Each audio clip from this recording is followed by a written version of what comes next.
Hello Capricorn, welcome to Guruma Hindi tarot. और ये reading है 20th ऑफ दिसंबर से लेके 26th ऑफ दिसंबर तक की। तो चलिए देखते हैं आपके लिए क्या मैसेजेस है इस वीक में और आप क्या एक्सपेक्ट कर सकते हैं अपनी लव लाइफ में। Messages for Capricorn.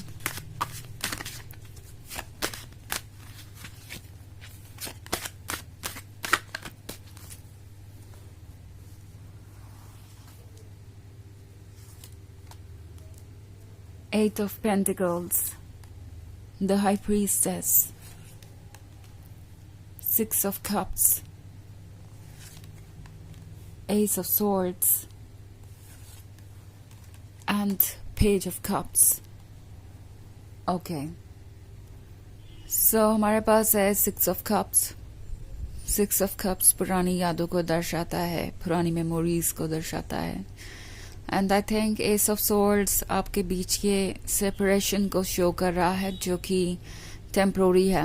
May be आप एक ऐसे रिलेशनशिप में हैं जहाँ पे सब कुछ कॉम्प्लिकेटेड नज़र आ रहा है। फिलहाल आप दोनों के बीच इतना साइलेंस है कि समझ नहीं आ रहा कि आगे क्या होगा।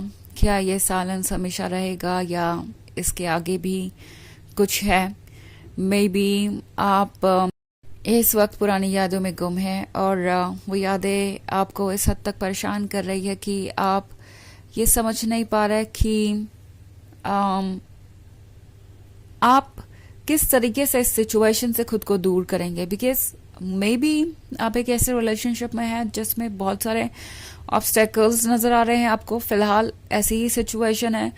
पेज ऑफ कप्स के साथ लगता है कि कुछ बदलने वाला है, बट इसमें अभी वक्त लगेगा। आप एक ऐसे पर्सन के साथ है जो शायद अपनी लाइफ में बहुत सारी चीज़ों से डील कर रहा है, क्योंकि यहाँ पे एट ऑफ पेंटिकल्स भी है।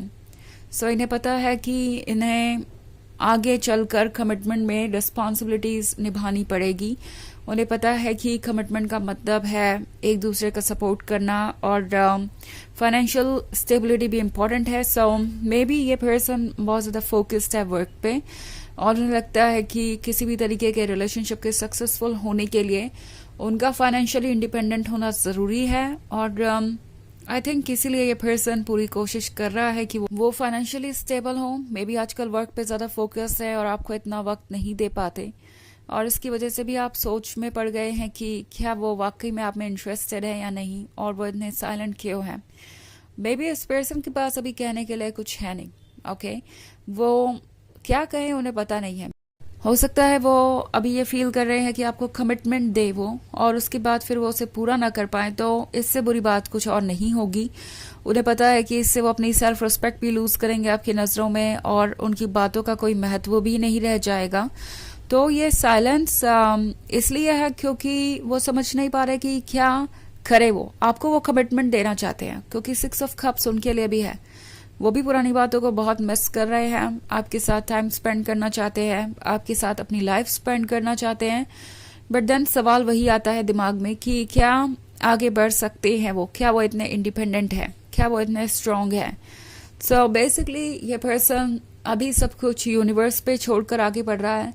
इट्स लाइक कि पहले मुझे अपने इंडिपेंडेंट होने पे वर्क करना पड़ेगा, फाइनेंशियल स्टेबिलिटी पे वर्क करना पड़ेगा, अपनी लाइफ को फिक्स करना पड़ेगा, उसके बाद ही मैं लव के बारे में सोच सकता हूँ या सोच सकती हूँ और इसके अलावा और कोई रास्ता नहीं है। ओके, उन्हें पता है कि अगर वो अभी आपको कमिटमेंट देंगे और स्टेबल नहीं होंगे फाइनेंशियली या इंडिपेंडेंट नहीं होंगे तो कोई भी कमिटमेंट मायने नहीं रखेगा, क्योंकि इन दी एंड तो वो उसे पूरा कर ही नहीं पाएंगे।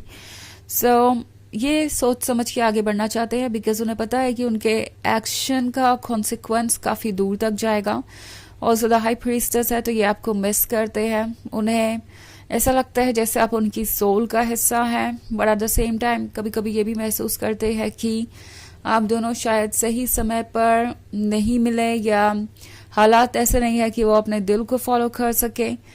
पेज ऑफ कप्स है तो ये वो पर्सन है जिसने शायद आपको जाने दिया। अगर वो साइलेंट है तो उन्हें यही लगा कि आपको जाने देना ही उनके लिए अच्छा है, क्योंकि अगर वो आपको जाने देंगे तो उन्हें अभी कुछ एक्सप्लेन नहीं करना पड़ेगा। एंड अगर आप वापस आए तब तक चीजें कुछ बेहतर जरूर हो चुकी होगी। आई थिंक ये सोच रहे हैं कि जो चीजें जैसे चल रही है वैसे चलने देना चाहिए। अगर आप उनसे कुछ दूर जा रहे हैं तो उन्हें जाने देना चाहिए।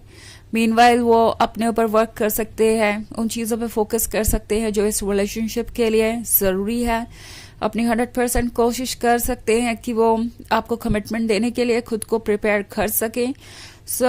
इसीलिए ये पर्सन अभी कुछ कहना नहीं चाहता, और अगर आप अपसेट है तो भी ये कुछ कह नहीं रहा। इट्स लाइक अगर बाद में चीजें ठीक हो गई तो मैं जाकर हमेशा कैप्रिकॉर्न को मना सकता हूँ एंड ये वर्क कर सकता है। यही फिलहाल उनके दिमाग में है। ओके वैसे ये एक जनरल रीडिंग है तो ये सबसे रेजोनेट नहीं करेगी। एनर्जी रिवर्स हो सकती है अगर आप क्रॉस वॉचर हैं। इसके अलावा अगर आप पिछले वीक की रीडिंग देखना चाहें या ईयरली रीडिंग देखना चाहें 2025 की, तो उसका लिंक आपको डिस्क्रिप्शन बॉक्स में मिल जाएगा हमेशा की तरह। तो चलिए आगे बढ़ते हैं और देखते हैं और क्या मैसेजेस है आपके लिए। Messages for Capricorn, 4 of Cups, King of Pentacles, King of Swords, 8 of Swords and Wheel of Fortune. Okay. So हमारे पास है 8 of Swords. 8 of Swords एक तरीके के जजमेंट को दर्शा रहा है, एक तरीके के अकेलेपन को दर्शा रहा है। एंड आई थिंक ये अकेलापन इन्हें कुछ देखने नहीं दे रहा, और ये दरअसल बाहर के लोगों की बातों से भी इन्फ्लुएंस है। लगता है जैसे कि इन्हें लोग ये भी कह रहे हैं कि वो एक स्टेबल रिलेशनशिप में तब तक नहीं रह सकते जब तक कि वो किंग ऑफ पेंटिकल्स नहीं बनते, जब तक कि उनके पास काफी पैसा नहीं होता, क्योंकि आपके ड्रीम्स पूरे करने के लिए उन्हें ये सब कुछ अपने लिए अचीव करना ही पड़ेगा। आई थिंक कोई ऐसा है जो इन्हें ये कह रहा है कि मटेरियल चीज़ आपके लिए बहुत इंपॉर्टेंट है और किसी भी स्टेबल रिलेशनशिप के लिए इंपॉर्टेंट है, अदरवाइज आप उन्हें भूल जाएंगे या छोड़ देंगे। नाउ ये एडवाइस पूरी तरीके से तो नेगेटिव नहीं है, क्योंकि कोई उन्हें मोटिवेट कर रहा है इंडिपेंडेंट होने के लिए, फाइनेंशियली स्टेबल होने के लिए, ताकि वो अपनी लव लाइफ को पूरी तरीके से एंजॉय कर पाए, स्ट्रेस फ्री होके, किसी पर डिपेंडेंट ना रहे। बट आई थिंक ये पर्सन थोड़ा ओवर थिंक भी कर रहा है। उन्हें लग रहा है जैसे कि उन्हें तब तक आपका अटेंशन नहीं मिलेगा जब तक उनके पास कोई मटेरियल चीज़ नहीं होगी, या जब तक कि वो आपको ये भरोसा नहीं दिलाते कि वो आपके लिए वो सब कुछ कर सकते हैं जो कि आप चाहते हैं। सो आई थिंक ये पर्सन थोड़ा सा परेशान भी है इस बात को लेके। उन्हें लगता है कि कहीं ऐसा ना हो कि आपके लिए सिर्फ फाइनेंशियल चीज़ें ही मैटर करती हो, मटेरियल चीज़ें ही मैटर करती हो, और अगर वो ये नहीं कर पाते तो आप उन्हें छोड़ देंगे या भूल जाएंगे। ये थोड़े लॉस्ट हैं, अभी क्लियरली देख नहीं पा रहे हैं, और इसी वजह से ये किंग ऑफ सोर्ड्स बने हुए हैं। इनके डाउट्स, इनकी नेगेटिव थिंकिंग इन्हें परेशान कर रही है, और इसलिए इन्होंने आपसे अपनी दूरी को बढ़ा लिया है। ओके उन्हें लगता है कि साइलेंस रहना ही अच्छा है, साइलेंस रखना ही अच्छा है, और उन्हें खुद पे वर्क करना चाहिए जब तक कि वो प्रिपेयर्ड नहीं हो जाते, जब तक कि वो बैलेंस्ड नहीं हो जाते। किंग ऑफ सोर्ड्स डाउट्स और जिद को भी दर्शाता है।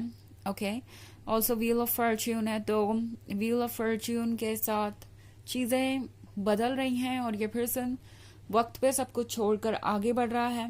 4 ऑफ कप्स के साथ उन्हें लगता है जैसे कि आपको कुछ चाहिए जो उन्हें ऑफर करना ही होगा, अदरवाइज ये रिलेशनशिप वर्क नहीं करेगा। अभी ये पर्सन क्लियरली सोच नहीं पा रहा है, थोड़ा डायलेमा में है, थोड़ा वर्क कर रहा है खुद पर, और अपनी प्लानिंग कर रहा है फाइनेंसेस और फ्यूचर को लेके। तो इसलिए बहुत सारी चीज़ें एक साथ हो रही हैं और ये आपको वक्त नहीं दे पा रहे, और ऐसा लगता है कि वक्त देने का कोई मतलब भी नहीं है जब तक कि वो कोई सॉलिड ग्राउंड अचीव नहीं कर लेते इस रिलेशनशिप की फाउंडेशन रखने के लिए। ओके तो चलिए देखते हैं आपके लिए ऑरेकल मैसेज क्या है।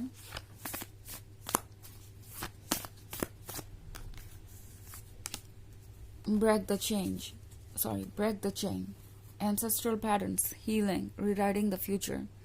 तो ये कार्ड आपसे कह रहा है कि जो पुराने पैटर्न्स हैं उनको तोड़ना ज़रूरी है, खुद को हील करना ज़रूरी है, अपने फ्यूचर को दोबारा से लिखना ज़रूरी है, क्योंकि जो भी हुआ वो बहुत ज़्यादा चैलेंजिंग था और आपके लिए ड्रेनिंग भी था। सो पुरानी चीज़ों से बाहर आइए, आप अपने ऊपर फोकस कीजिए एंड जो चीज़ें आपको जब मिलनी है आपकी लाइफ में आती जाएगी। सो बेसिकली आप अपने प्लानिंग के अकॉर्डिंग आगे बढ़िए, ओके, बिना ये सोचे कि किसी के डिसीजन का क्या इम्पैक्ट पड़ेगा आपकी लाइफ में। मतलब इंडिपेंडेंट होकर अपने डिसीजन लीजिए, अपनी सिचुएशन से अलग होकर सोचिए। तो ये है रीडिंग इस वीक की। आई होप आपको अच्छी लगी होगी। Thanks for watching. Till next video, bye.